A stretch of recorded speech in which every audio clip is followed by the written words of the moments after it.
Welcome to my YouTube channel. Ideas ideality with guider Ravinder. आज हम कक्षा 10 से संचयन में से पाठ दूसरा सपनों के से दिन के बारे में पढ़ेंगे, जिसमें लेखक गुरदयाल सिंह राही ने अपने बचपन की बातें बताई हैं कि वे बचपन में कैसे स्कूल में रहते थे, कैसे छुट्टियां बिताते थे। इस विषय में आगे जानकारी लेने के लिए हम पाठ आगे पढ़ते हैं। चलिए शुरू करते हैं। सपनों के से दिन। पाठ के लेखक गुरदयाल सिंह हैं।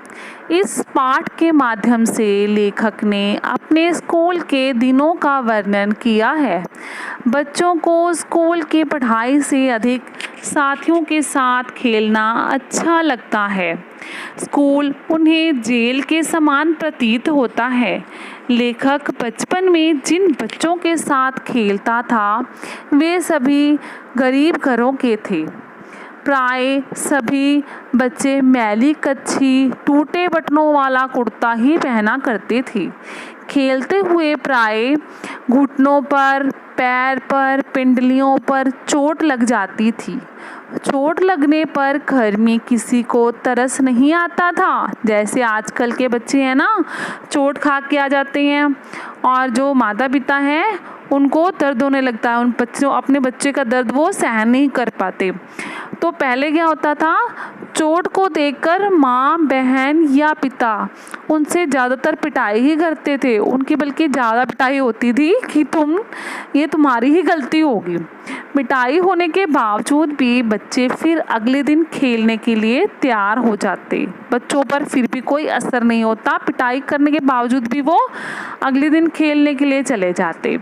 लेखक अब उसके साथियों में से अधिकतर बच्चों को स्कूल जाना अच्छा नहीं लगता था। उन दिनों यदि बच्चों को स्कूल जाना अच्छा नहीं लगता तो माँ बाप भी उनके साथ ज़बरदस्ती नहीं करते थे। वे भी बच्चों को अपने साथ काम में लगा लेते। थोड़ा सा बड़ा होने पर वे बच्चों को बही खाते का हिसाब किताब सिखा देना आवश्यक समझते थे। बच्चों को सब कुछ अच्छा लगता था, केवल उन्हें स्कूल जाना अच्छा नहीं लगता था। लेखक को अपने स्कूल जाने का रास्ता याद था, जिसके दोनों ओर कांटेदार झाड़ियाँ थीं।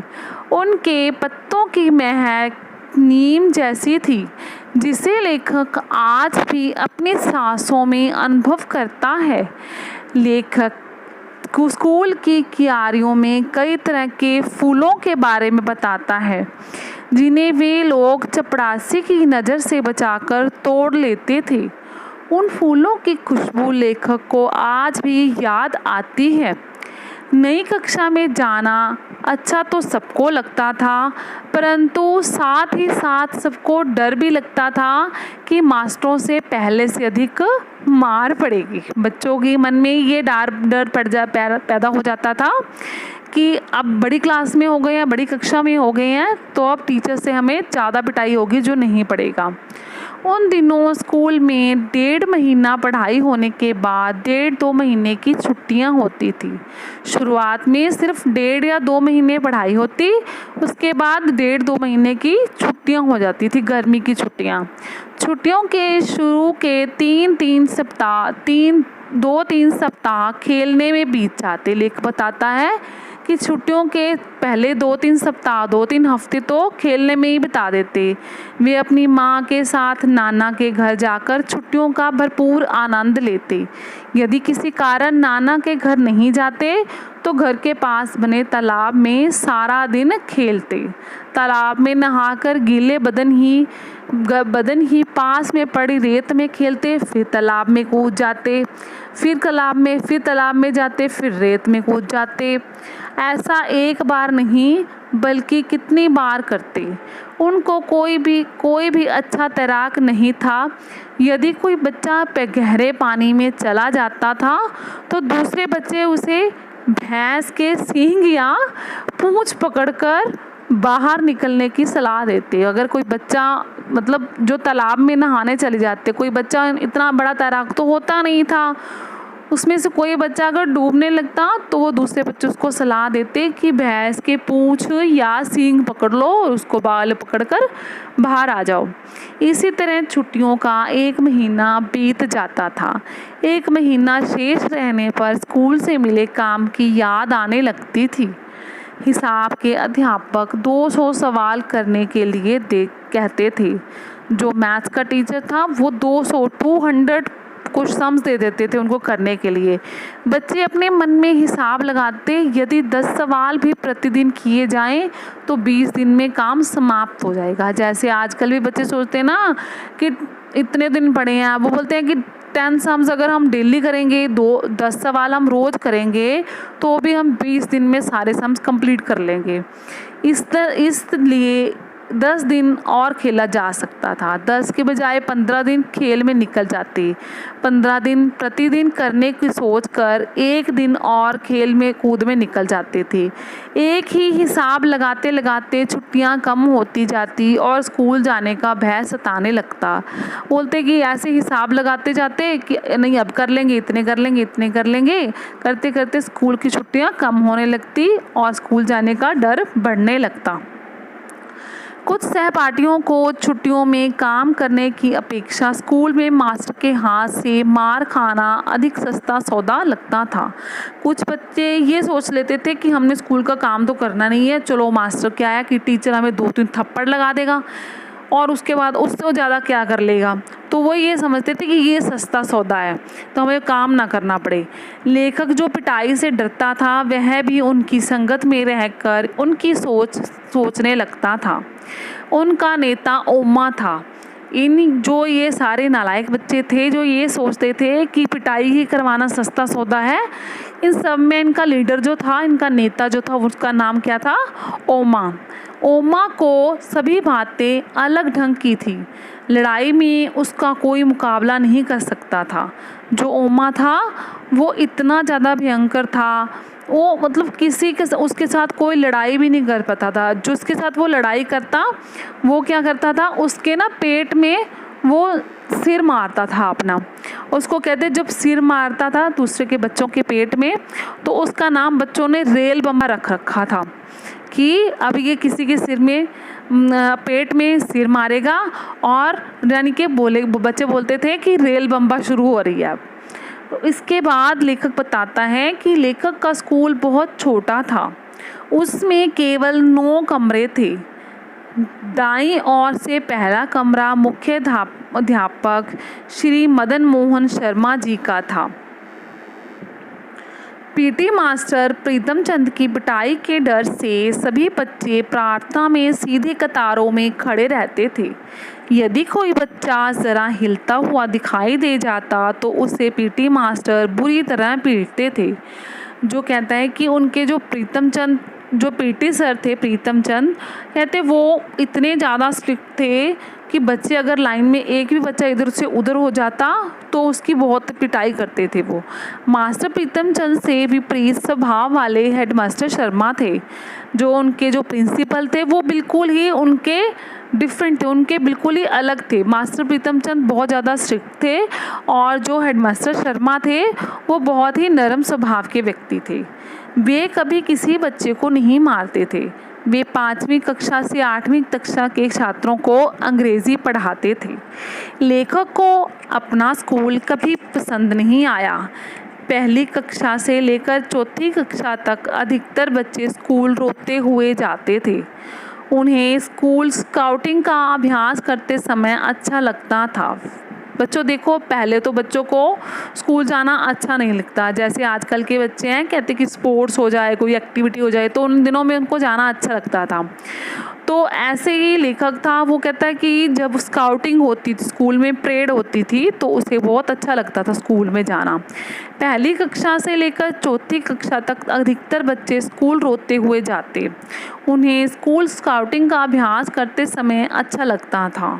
पीटी मास्टर अभ्यास करवाते समय नीली पीली झंडियाँ बच्चों के हाथों में दे देते। जब उनको परेड करवाई जाती, अभ्यास करवाते थे, तो उनके हाथों में नीली पीली झंडियाँ पकड़ी होती थी बच्चों के हाथों में। अभ्यास के समय वे खाकी वर्दी के साथ गले में 2 रंगा रुमाल पहनते।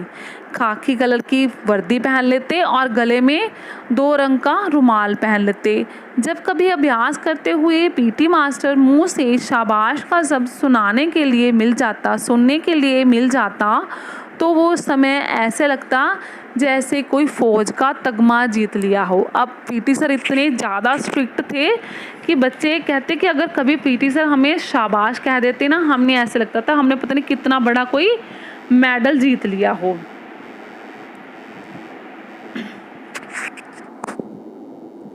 लेखक के परिवार की आर्थिक स्थिति अच्छी नहीं थी, इसलिए हेडमास्टर शर्मा एक अमीर परिवार के लड़के की किताबें लाकर उसे दे देते थे। जो लेखक था वो गरीब घर का था, इसलिए जो प्रिंसिपल सर थे वो एक अमीर लड़के के घर से उसे किताबें लाकर दे देते थे लेखक को।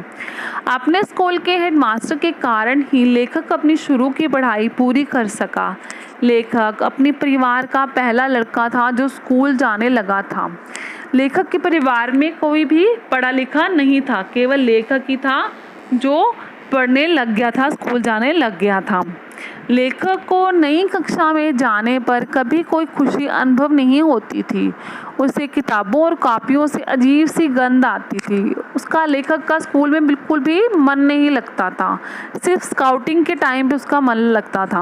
वो कहता है कि किताबों और कॉपियों से पता नहीं मुझे किस तरह की गंध आती थी, जिससे उसका मन उदास हो जाता। उसका कारण आज भी मैं समझ नहीं पाया। लेखक बताता है कि मुझे आज भी इसका कारण समझ नहीं आया कि मुझे स्कूल नई कक्षा में जाने में भी क्यों मुश्किल आती थी।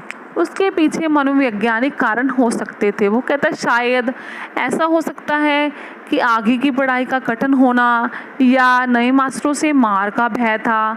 यह भय मन के अंदर गहरी जड़ें जमा चुका था, इसलिए लेखक को नई कक्षा में जाने का कोई उत्साह नहीं होता था। उसे कोई खुशी नहीं होती थी कि वो नई कक्षा में जा रहा है।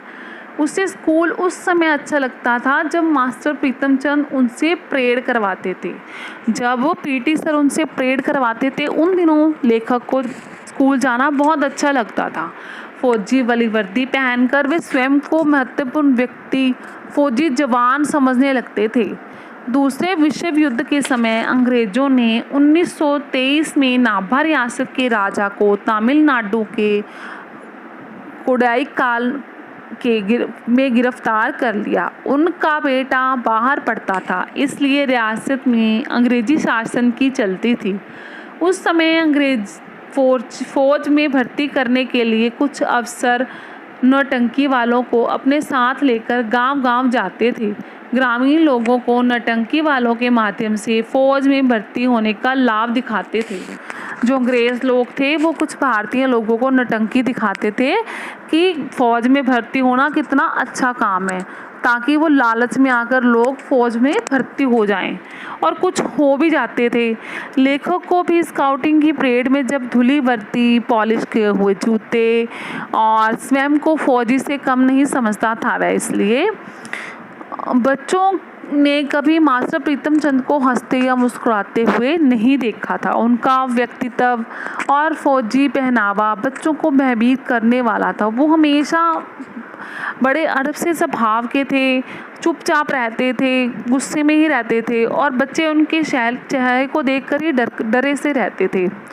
बच्चे उनसे डरते ही नहीं थे, अपितु सिर्फ नफरत भी करते थे। मास्टर प्रीतम चंद चौथी कक्षा के बच्चों को फारसी पढ़ाते थे।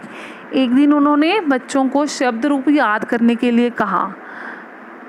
अगले दिन जब उन बच्चों से शब्द रूप सुने, परंतु किसी भी बच्चे ने पूरी तरह शब्द रूप याद नहीं किए। मास्टर जी ने सभी बच्चों को टांगों के पीछे से बाहें निकालकर कान पकड़ने के लिए, पीठ ऊंची करने के लिए कहा। उन्होंने बड़ी कठिन सजा दे दी बच्चों को। जब बच्चों ने कुछ नहीं सुनाया तो मास्टर प्रीतम चंद ने, जो पीटी सर थे, उन्होंने बड़ी मुश्किल सजा दे दी। कमज़ोर बच्चे सहन नहीं कर सके। 3-4 मिनट बाद वे गिरने लगे। बच्चे बेहोश होने लगे, जो बच्चे कमज़ोर थे। जब लेखक की बारी आई तो उसी समय हेडमास्टर शर्मा जी उधर से निकले। जब लेखक अपनी सज़ा पूरी करने लगा तो उसी समय हेडमास्टर शर्मा ने देख लिया। उन्होंने पीटी सर को बच्चों से इतना बुरा व्यवहार करते देखा। उनसे सहन नहीं हुआ। उन्होंने उन्हें बहुत डांटा और उनकी शिकायत डायरेक्टर सर को लिखकर भेज दी। जब ऊपर से आदेश नहीं आ जाते तब तक वे पीटी सर में स्कूल नहीं आ सकते। उन्होंने ये पत्र निकाल दिया।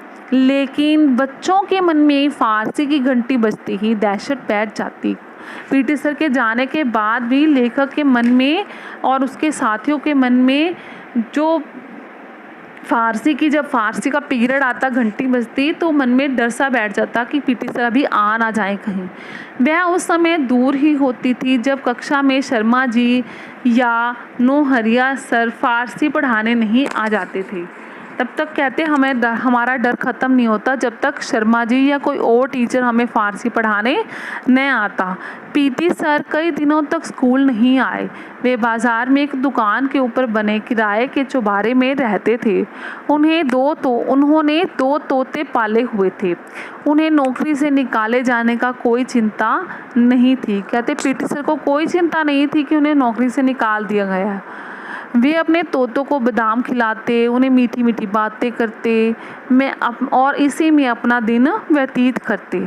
बच्चों को यह एक चमत्कार लगता था कि जो मास्टर स्कूल में बच्चों को बुरी तरह मारता था, वो अपने तोतों के साथ ऐसी मीठी बातें कैसे कर लेता है। तो बच्चों, इस पाठ में लेखक ने अपने स्कूल के टीचर्स के बारे में, अध्यापकों के बारे में, अपने बचपन के बारे में, अपनी छुट्टियों के बारे में, अपने साथियों के बारे में बताया है। तो अंत में लेखक यही बताना चाहता है कि जो उसका बचपन था वो उसे आज भी याद आता है। इस पाठ के द्वारा लेखक ने अपने